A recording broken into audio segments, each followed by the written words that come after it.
Hello, and welcome back to the PatricksGreenTea podcast. This weekend we have a double feature, 2 episodes in one weekend. I had a lot of free time, so I wanted to pump out another episode, and this was a short one, so it was pretty easy.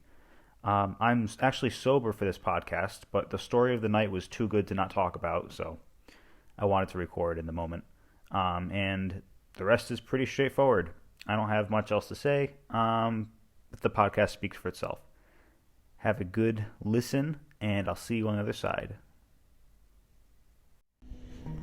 Hello, I'm coming to you from Central Park, right outside Summer Stage, and I don't know how close to hold the mic to my mouth. I'm going to test it real quick just to see if this is good enough. Try not to talk straight into the mic, not to do any popping, but I'm going to pause right here. Alright, I'm back. So I don't even know where to begin. I'll do like a chronology of the night, and then I'll get into it. So I started today. I went to yeah. I'm gonna have some music in the background. I don't know if that's gonna be too much. Maybe I'll stay a little bit away from it. Because there's a little band playing outside. So I just saw a Phil Lesh and Friends. Well, I kinda saw a Phil Lesh and Friends concert. I went because I had classes today. I go to school. I had like a long late class that was annoying. I couldn't get out of because it was the first day of that class, so I had to kind of endure it. But I don't want to walk too far from people.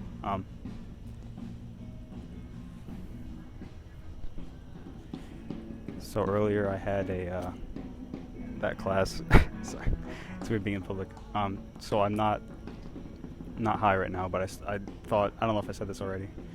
I thought that the story of the night would be interesting enough to make into a podcast. So, oh my god. I should just open with that. What happened was I had a false opening, so I had to redo this. So I'm all scatterbrained right now. So back to the actual freaking story of the day. See, I can't even keep a straight story without being sober. So I had a normal day, except it was classes, late classes, which was nice. Except during a day when there was a concert. So I had to freaking haul ass as soon as the class was done.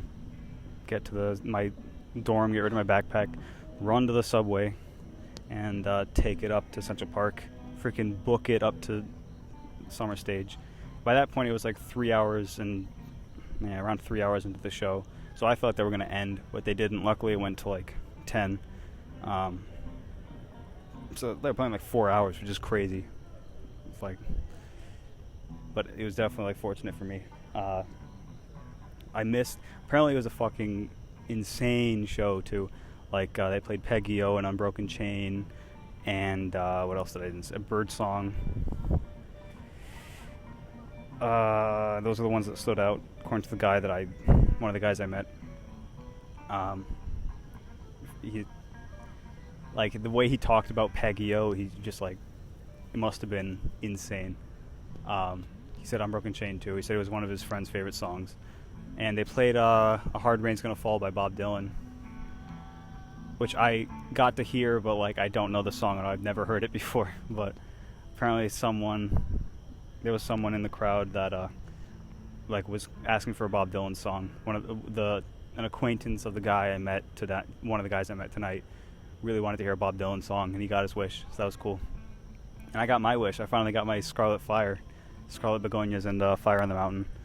It was because I was all last tour, Dead and Company, waiting to get hear those songs live. Never did, and I finally did tonight, and that was really good because Nikki Bloom was singing Fire on the Mountain, and she did it so freaking in a sexy way, and it's totally different than anything I've heard. I can't describe. It's she goes on the last part of the beat. She's It's like like long distance. I can't even freaking do it over just audio. But like, I'm definitely gonna take inspiration from that because it was so good and like funky and like jazzy and sexy and like totally different. Because I really like Dead and Company when they did the second night of Lock-In. They played it really peppy, which they never did before, and that was freaking great. And that was like right up my alley because I love when they do their songs upbeat. Because like Dead and Company especially rarely does, but like this is different. Like this was like a purple song for like the synesthesia, the synesthetics out there who like see color in music. Like it was very purple, like a bluish, like a dark color tonight. Usually it was like a red. It's like a red or like a something. I don't know. But so I got here after booking it. I got through. I started when I was running up here. They played West LA Fadeaway. Like I ran up in the middle of that song, and I was grooving to that when I was freaking running. But that reminds me of another story. I'll save it for another time. When I walked into a concert on Bertha, and they started playing Bertha, and that was amazing.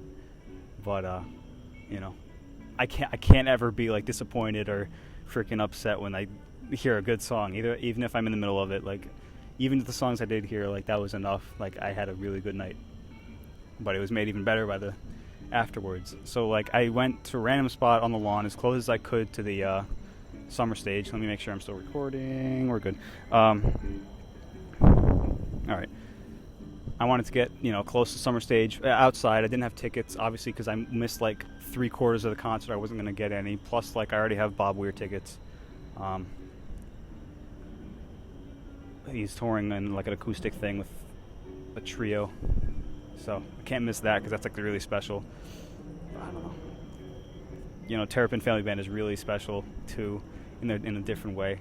I definitely want to check them out more. I saw them twice. This is the second year I've been back to this venue. Very different experience, but this night I don't know.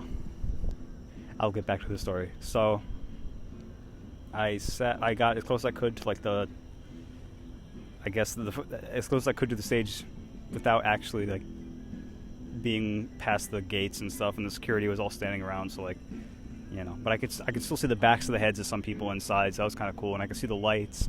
And like even though it was kind of quiet, like you could still hear it. Like you can hear this music in the background. It was basically like a little louder than that, but it was enough because like these fucking songs are amazing. So it really doesn't matter if you can hear it and you can like. And that too. I walked in. There were so many more people than I expected. I thought it was just gonna be me and like 4 other people. Like I underestimated the Deadheads. Like never underestimate these guys because they are absolutely insane. There were so many people on the lawn. Even not just without having tickets, all these people just showed up to listen to the music. It was so good. That like reminded me why I love this community so much. If I had to count 100, maybe like 100 people outside, maybe more. It was a lot. Especially when I was expecting so few. I don't know. I hope this music isn't annoying. Because I'm like spinning around a lot, and it's like the sound is going to change. Oh God, I'm so sorry. But I hope the ratio of my voice to the music is better or as good. I don't know what I'm saying. I'm trying to think of where I was in the story. Okay, so I found a spot. I was jamming out, and then there's a guy next to me. There's a few people next to me. Usually, what I do, like start a conversation. You just talk about the freaking concert, like a human, just. But because like even though these people are so nice, like the Deadheads are so nice, I have a hard time starting conversations. Just a personal thing. So I ended up asking because after what was it? It was a good song. Oh, it was a song I liked too. I don't know why I didn't remember it. It was after West LA and before Scarlet Begonias. I'm gonna freaking. What was it? It was good. Oh my god. Alright, this sucks. I don't know if... I'm trying to think of the style, and maybe that will help me. Oh, it was in B... No.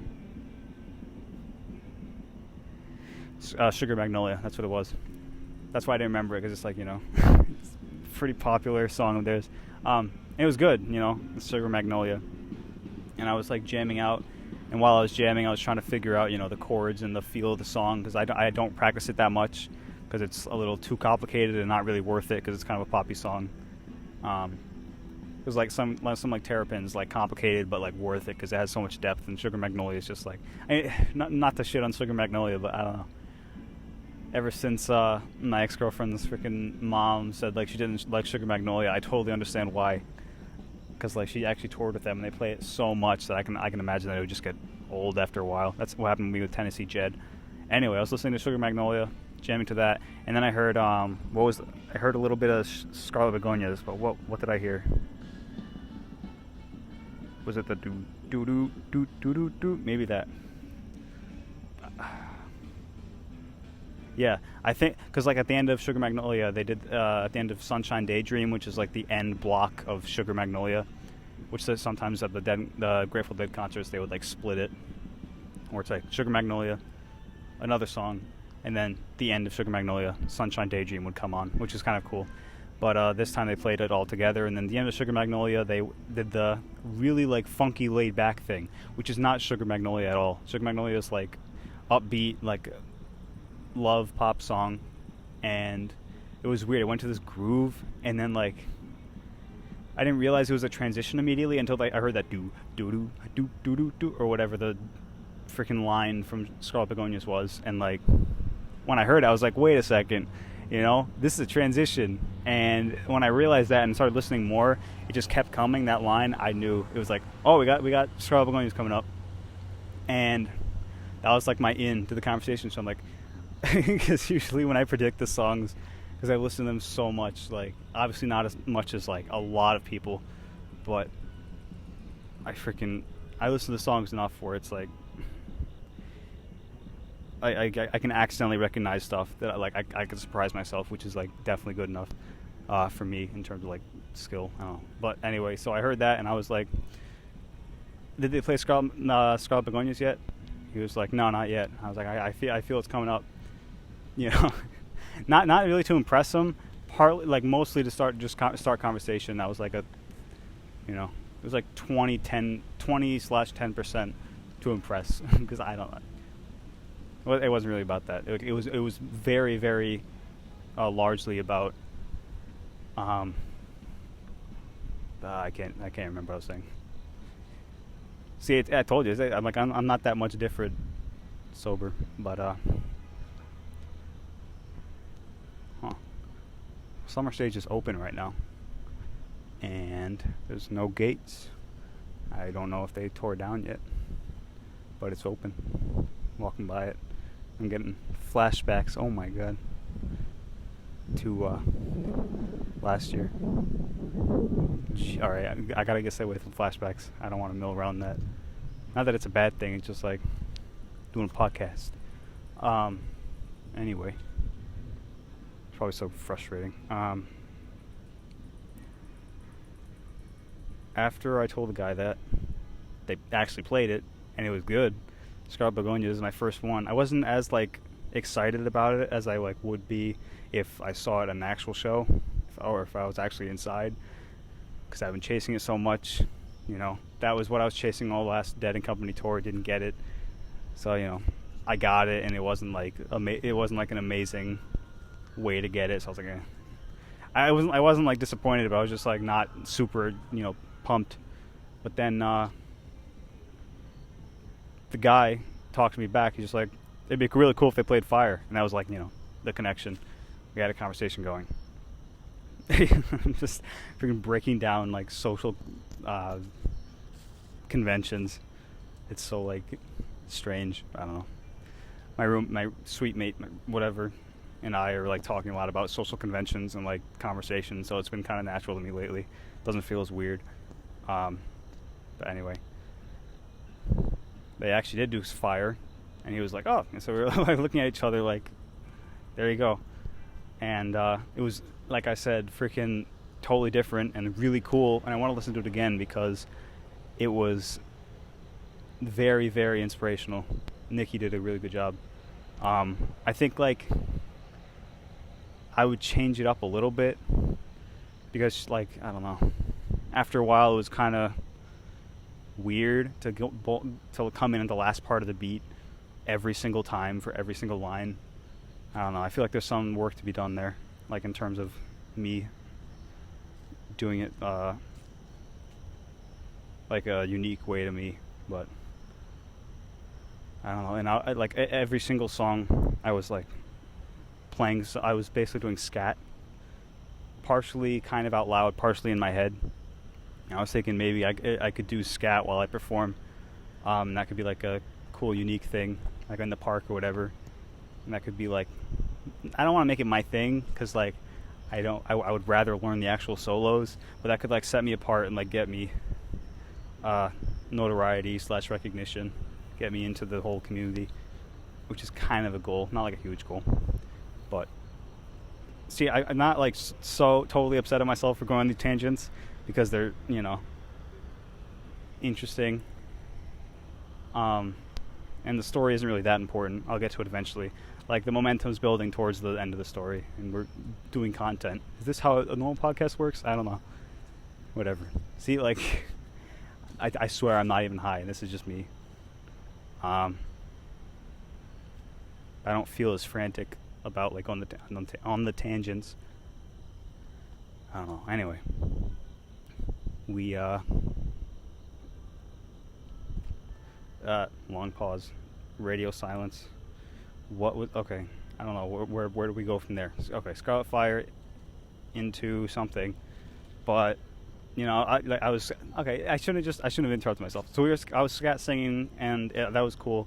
Usually I do that when I listen to the songs live and stuff. Like, at Dead & Company, I'll sing, and then I'll... Like, tonight, I was sort of catching the harmonies as they would come out. Like, I could hear all... Like, separate out in my head all the different harmonies that people were singing, and for whatever reason, like, a lot of harmonies that I didn't even know were in these songs came out to me. Like, Sugar Magnolia a lot. No, not Sugar. I mean, maybe that song, but a lot in Scarlet Begonias.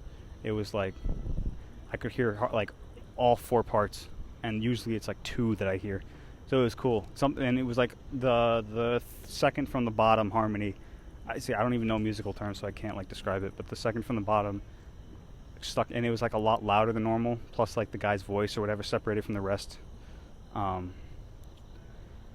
like a lot better than normal, I guess, with the way the Grateful Dead was like set up. So I heard his, and I was like singing along to that, and like as I was singing along, my voice would go to whatever like stuck out to me the most. So that was kind of cool. I was like accidentally catching these harmonies. And I do mean like it felt like catching, like they were all laid out for me, separated out for me, and I was like riding them, as they came by. Which is really cool. I really like the whole way music works. And like I said, I could write like a whole paper on music, and I probably will at some point. Definitely want to. Alright, so I was doing that. And at the end of the show, ended up talking to the guys, kept talking to them. Because usually I like, my whole thing is I really like meeting people at these shows because they're always super nice. And also, I like hearing their stories about like touring with the Dead and stuff, especially like the older guys or the gals. They have some really cool stories that I love hearing. So these guys ended up talking to me a bunch, and it was cool because one of them, the guy that I was talking to,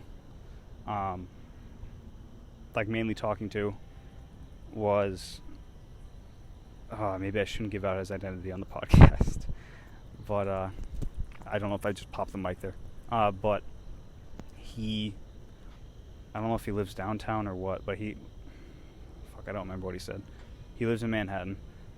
But when I asked him where they were from, his other friend responded, Bill. His name was David, and this guy's name was Bill. I just found a penny on the ground, but it's not the right side up. I'm gonna kick it.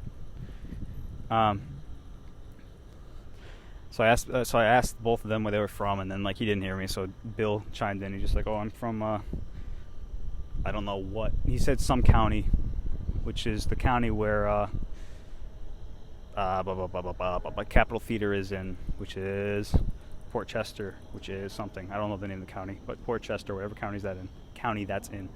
So that was cool. This guy was from, Manhattan, so I was like, oh shit.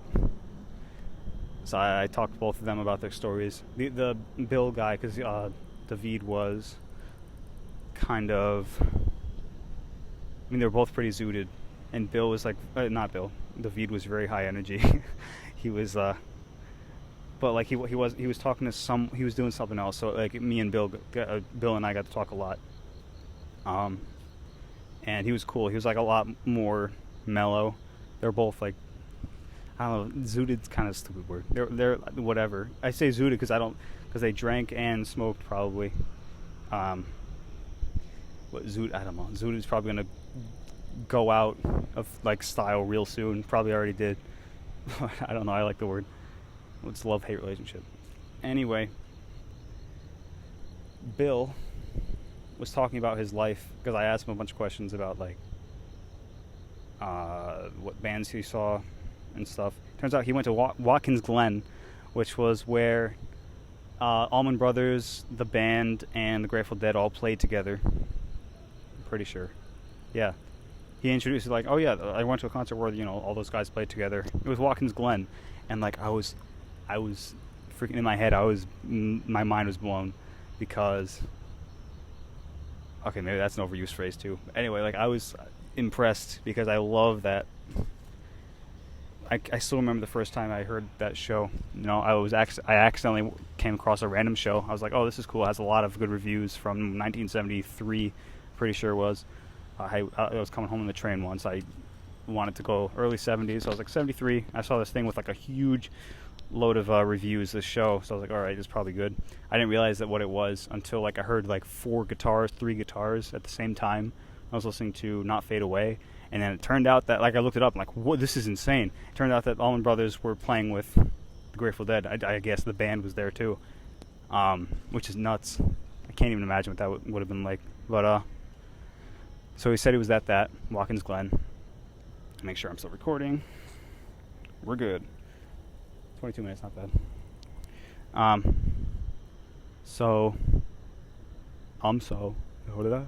Where did the I don't know where to go. Not that, okay. He went to Watkins Glen. So he's also talking about how he went to a bunch of different, the Vibes. It's not called the Vibes, it's called something else. It's like catching the vibes, something. It's like 3 words and the Vibes. I don't remember what it's called. And he and his friend, like his friend David, chimed in. Then I really hope I'm not getting his name wrong, but I know I'm not getting Bill's name wrong. But they talking about all their stories. He said that Bill said that. I already lost some of the stuff.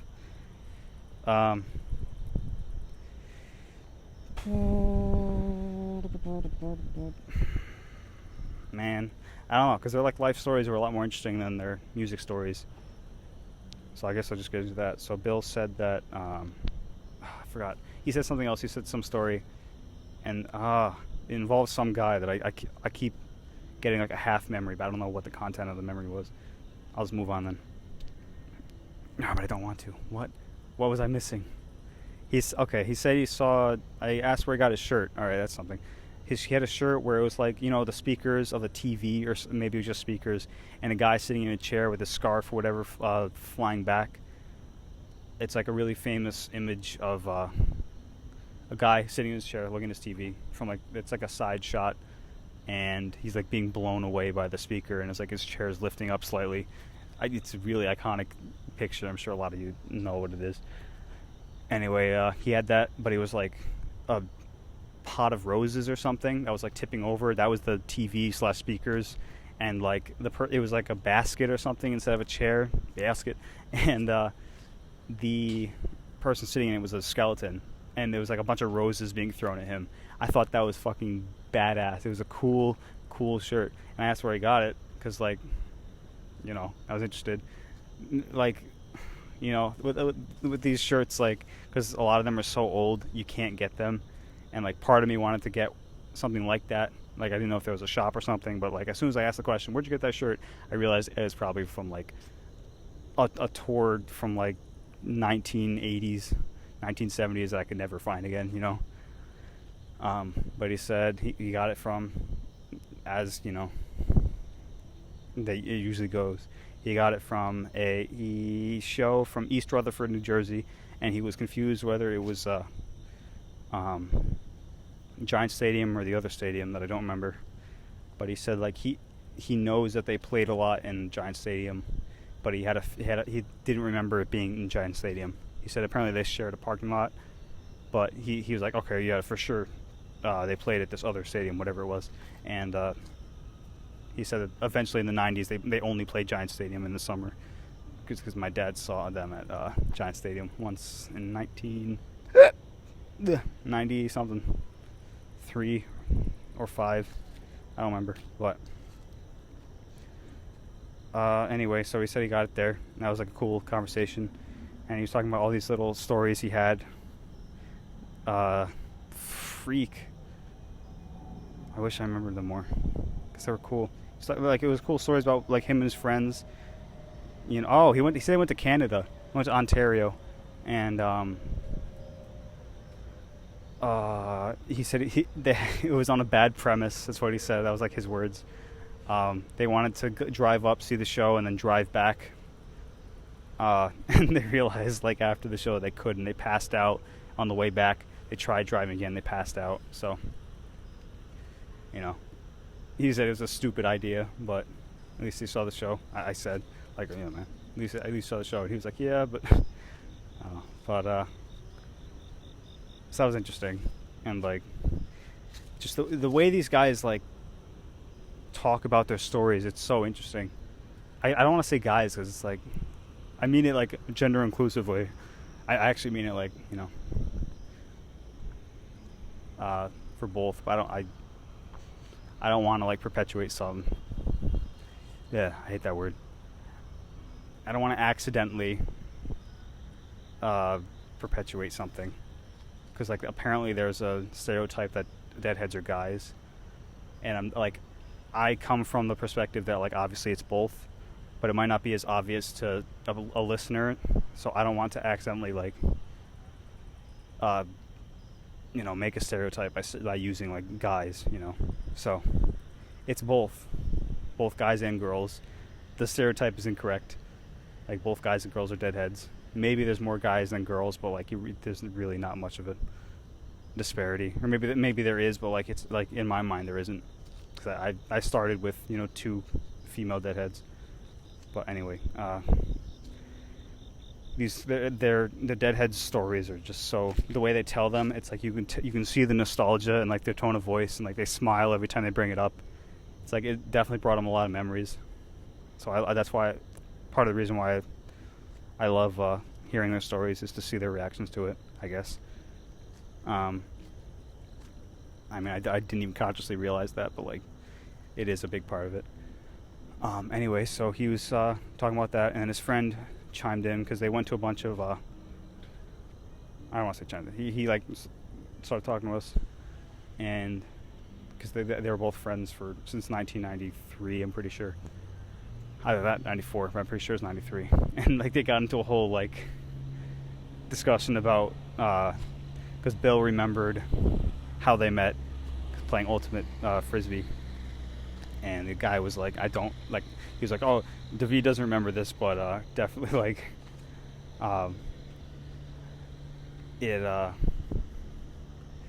what? Oh yeah, David doesn't remember this, but I do. And as he was telling the story of how they met, like, playing pickup Ultimate Frisbee at night, David was like, yeah, I don't remember that, but it seemed interesting. That's how they met. And Bill and David were both talking about that. Well, I don't know. And then they both talked about the shows they went to together. And David was talking about how, like, all these, David's stories were really cool, because, like I said, he was really high energy and he talked really fast. And it was interesting because, like, he was really smart, and it was a good way to talk, because I talk like medium speed, but like he talked really fast, because his stories, and even though he talked fast, they were super long, his stories, but they were like so dense still. Like every sentence was like really interesting. So like if he didn't talk fast, if he had like a medium or slow pace, it would take forever. So I guess that's how he developed, like that's his method. I don't know.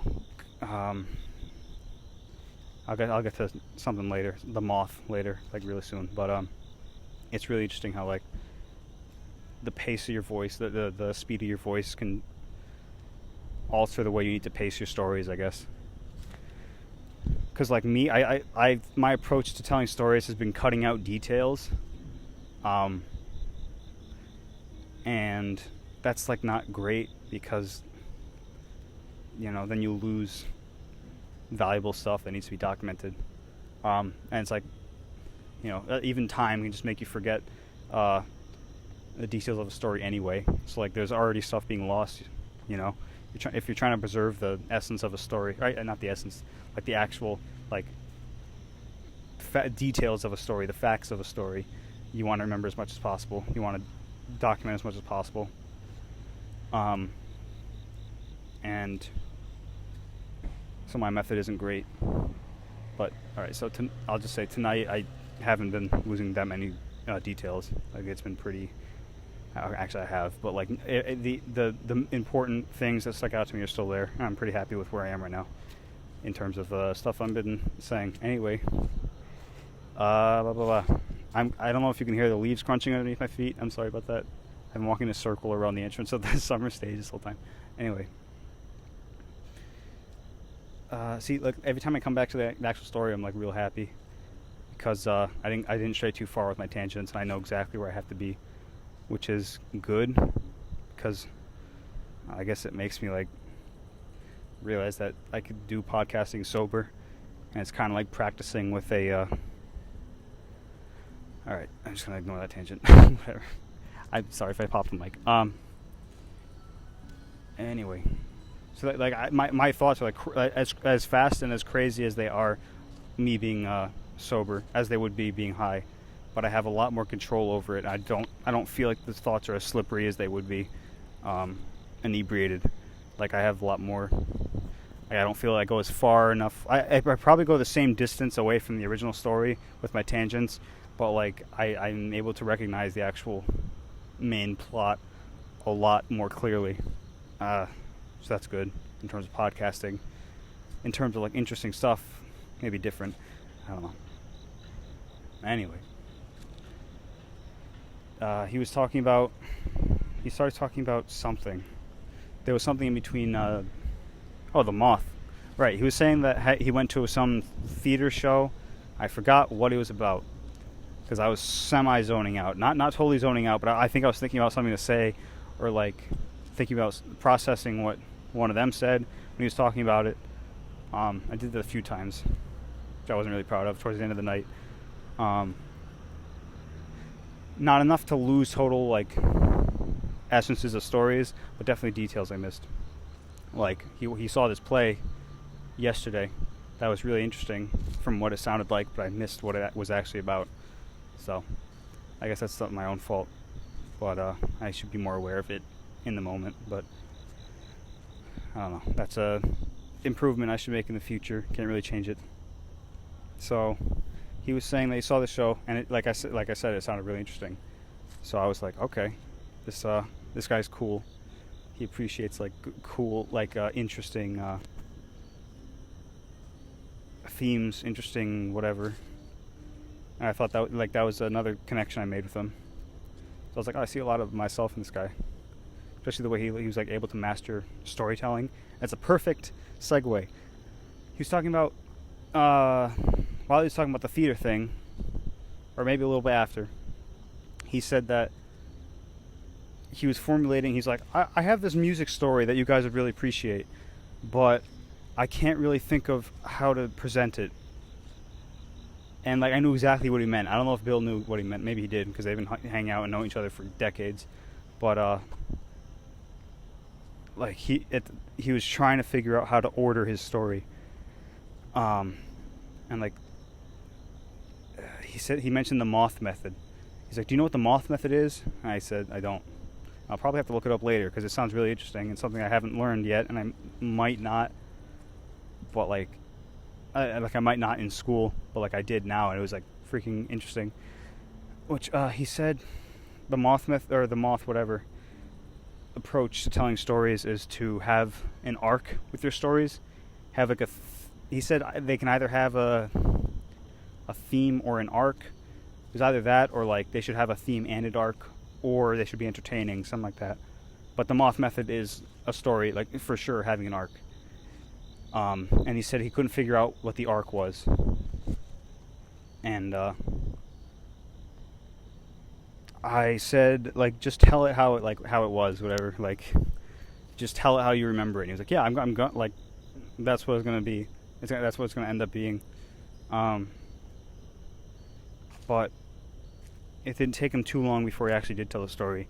The actually super interesting story, which is like the highlight, which is what made me want to record a podcast. Oh god, I don't remember the name of the guy. I'm gonna look him up just to make this more to make this better.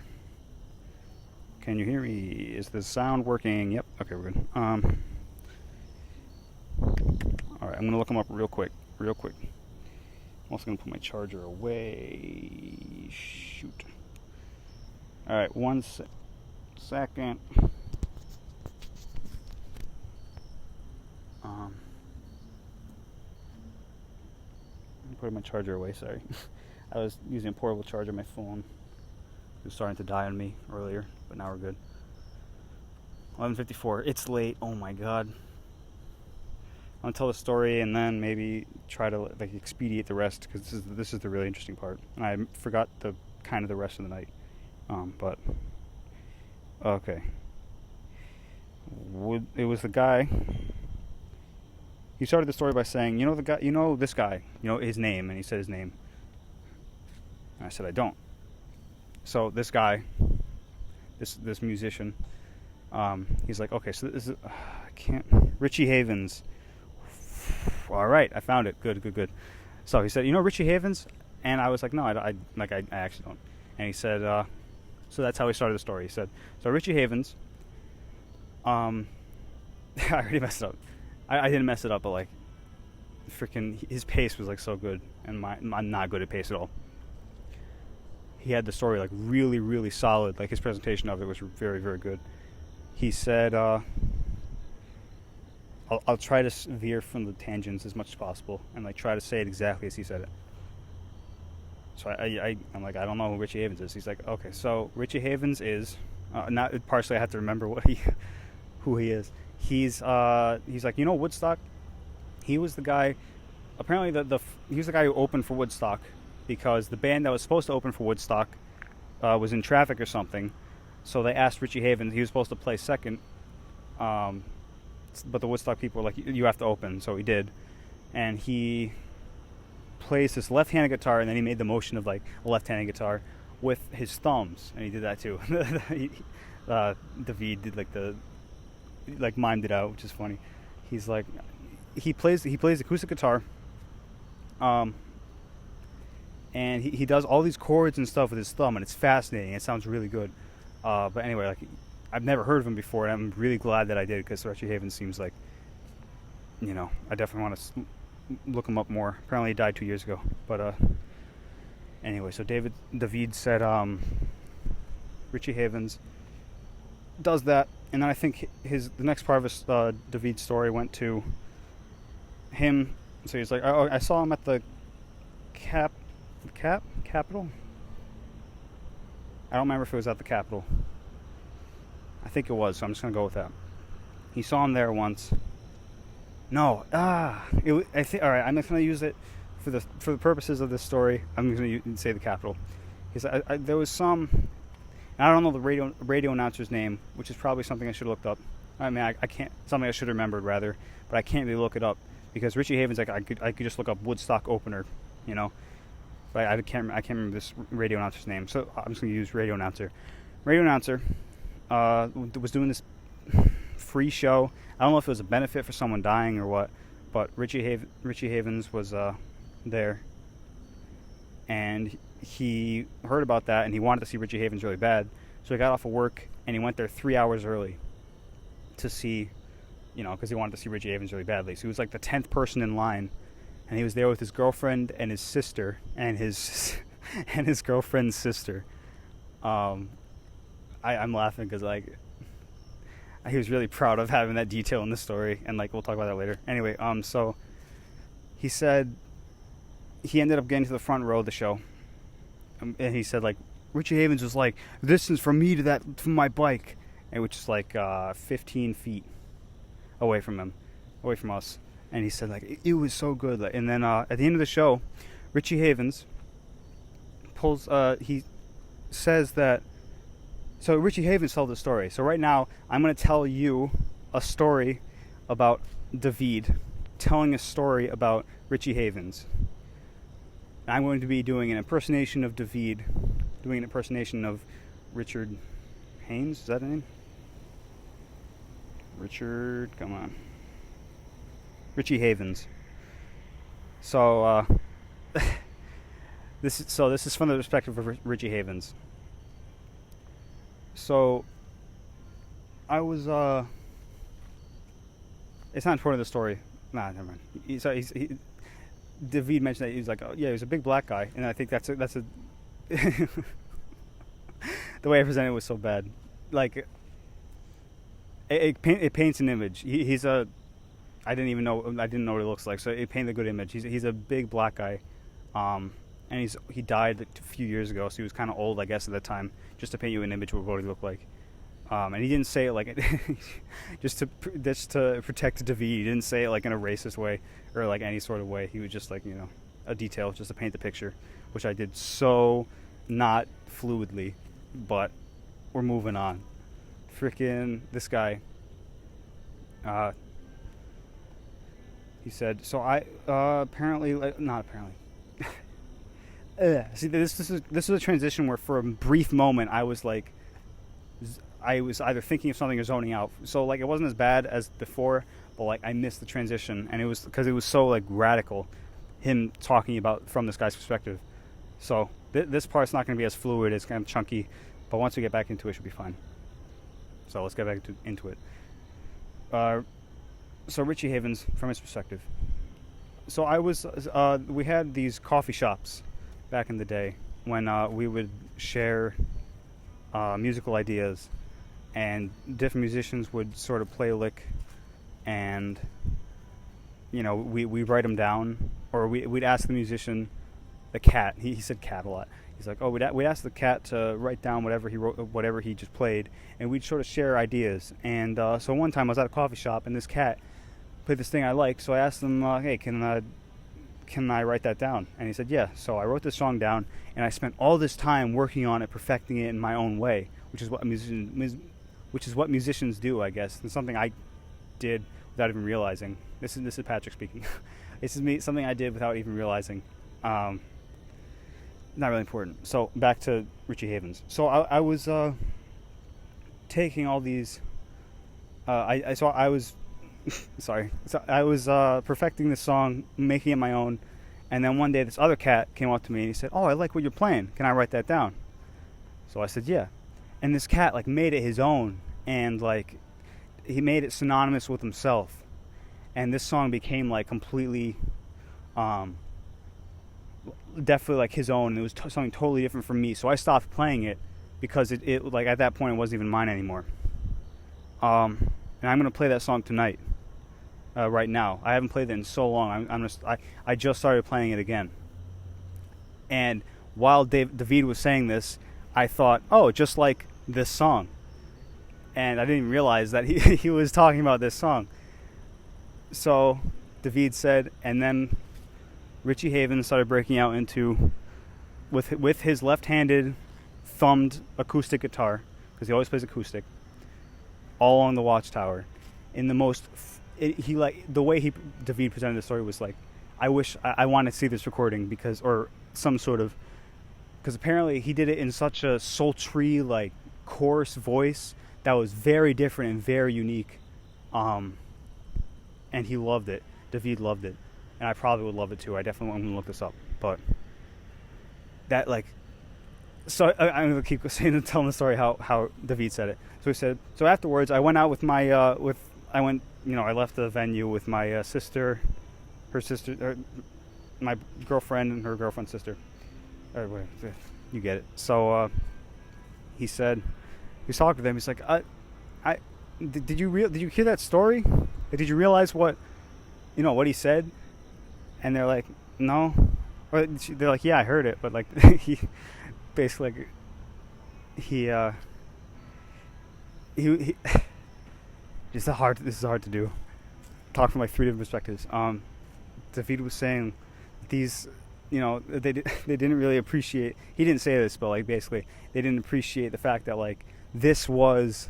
He did say this. This was like the bridge between Bob Dylan and Jimi Hendrix. Like that's a huge piece of musical history.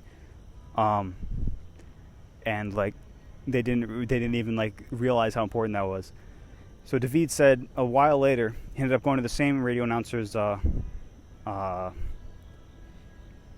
benefit. Yeah, it was a benefit, and David was volunteering at it. It was like a few years later, because this show was like 2003, I'm pretty sure. So the benefit was relative to right now, 2018. Like, oh, actually no, I think it was 2012. So like 5 years ago or so. He was at this radio announcer's program, and he wasn't sure whether the radio announcer left during the middle of the show or not. So but he wanted to ask, like, he went up to the radio announcer at some point when it was just him and the guy, the announcer, and he said, oh, do you remember that Richie Havens show? He's like, yeah, I do. And he said, did you leave in the middle of it or anything? He's like, no, I didn't. He's like, did you listen to Stairway to Heaven? Not Stairway to Heaven, freaking All on the Watchtower? He's like, yeah, I did. So he was like, do you realize how like important that was? And Richie Havens was like, yeah, I did. That's I've been telling that story ever since. And so it was funny. David said it was funny that like both of them were telling the story for all those years since, and it became like their own story. And David said, he told the radio announcer, he said, like, I can't believe that I've been using radio announcers' names story this whole year. Like, I don't know the radio announcer's name, but he like say that the radio announcer's name was like Bob Thorne.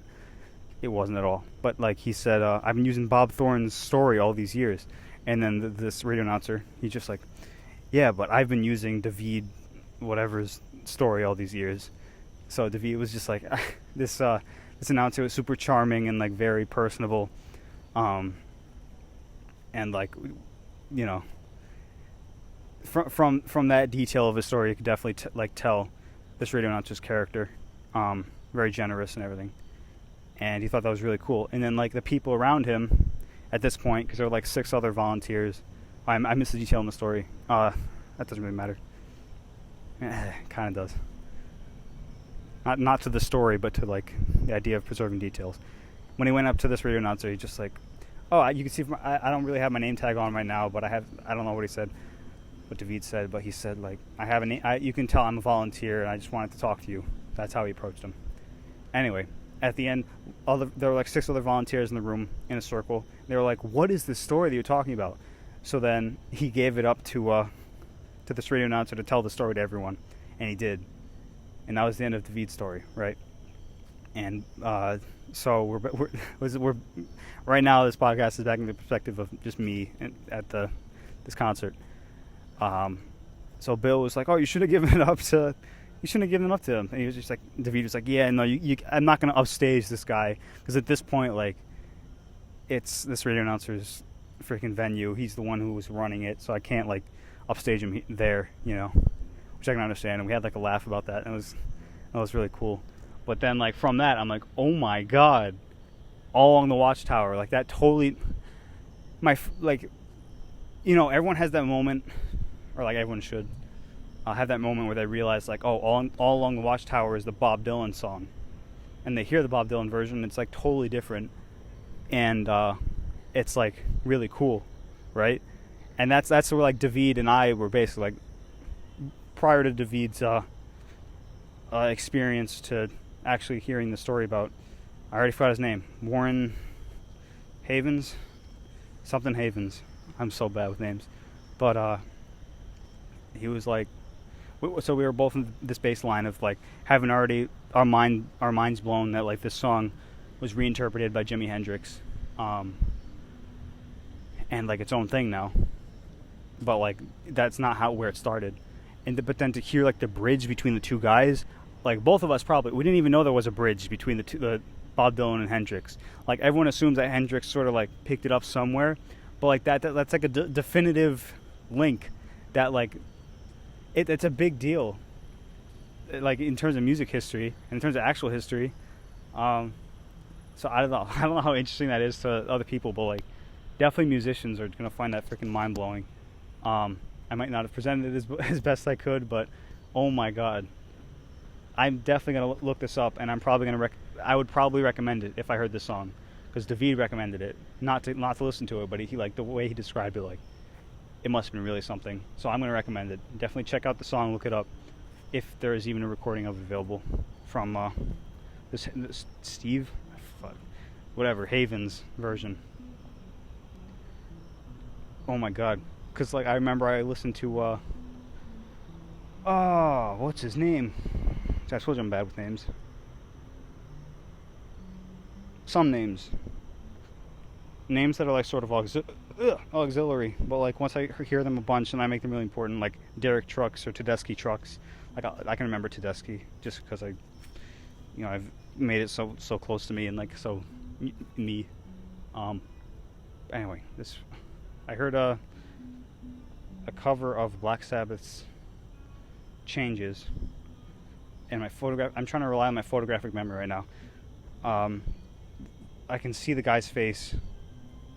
I don't know how I associate with his face with his first name. I'd probably get his last name immediately. I just need his first name. Otis? No, not Otis.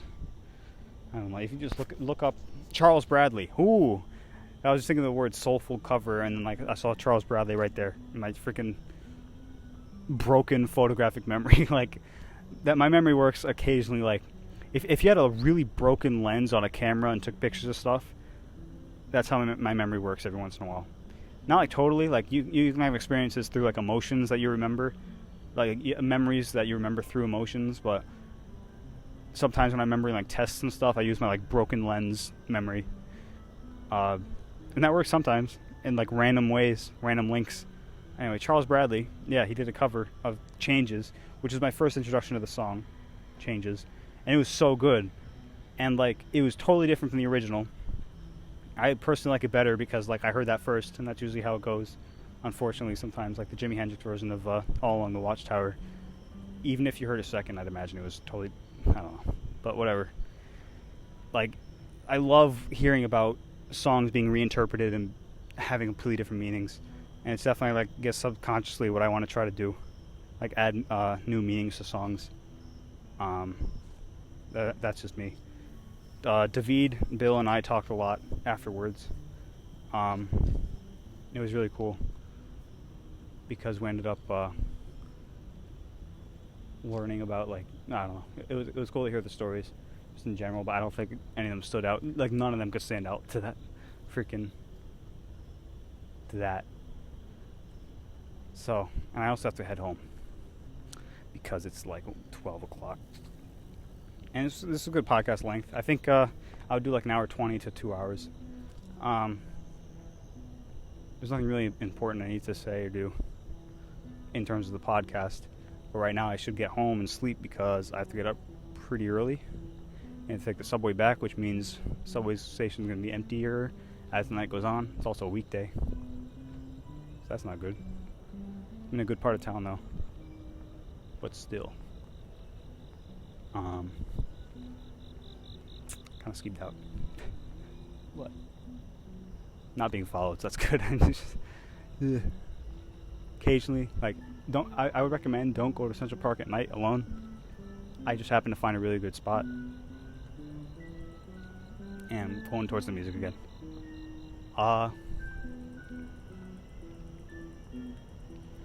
I guess that concludes it. I think it's episode 6, maybe 5. There's like 2 people standing around the band right now. Only 2. So sad. Maybe I'll go join them. Okay, there's more than that. I think I'm gonna. I have to go home. But I wanna. One day I'll hang around the late night freaking dead scene. One day. This isn't freaking time right now. I have to shit so bad. Okay. This is where I leave you. Until next time. Goodbye.